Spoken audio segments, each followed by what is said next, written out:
కంటిన్యూగా టాబ్లెట్ వాడతాను, పోతుంది, మళ్ళీ వస్తుంది అసిడిటీ అనే దీంట్లో ఏం ఫుడ్ తింటా ఉంటే ఏం జరుగుతా ఉంది అని అబ్జర్వేషన్ స్టార్ట్ అయింది. 30 ఏళ్ళు ఉండే అసిడిటీ రైజ్ అవుతూ పోయింది. ఎవ్రీ 2 అవర్స్కి నువ్వు తింటానే ఉండాలని చెప్పినారు డాక్టర్లు. ట్యూబ్ వేసి ఎండోస్కోపీ చేసినారు, లోపలంతా 3+ ఎరోషన్స్ అంటే పుళ్ళు. 2 అవర్స్కి ఒకసారి తినాలా. ఏ కారణం చేత వచ్చిందని మీకు చెప్పారండి? ఏ కారణం అంటే ఫుడ్ హ్యాబిట్స్ ఏదో చెప్తాం కదా, అంతే. ఏ కారణమో ఎవరు చెప్పలేరు. నేను అనుకునేది ఏమంటే, మనం రైస్ ఎక్కువ తిని తొందరగా అరిగిపోయే ఫుడ్స్ ఏవి తిన్నా అసిడిటీ వస్తుంది. తొందరగా అరిగిపోయే వస్తువులు ఏవి తిన్నా అసిడిటీ వస్తుంది. ఎందుకు?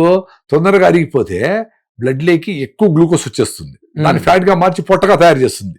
అదొక డేంజర్.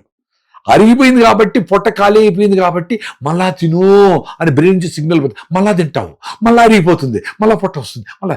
సో ఏ ఫుడ్ అయితే చిన్నగా అరిగి నీకు కావలసిన 5 to 6 grams ఆఫ్ గ్లూకోజ్ని కంటిన్యూగా ఇస్తాయి, అది సూపర్ ఫుడ్.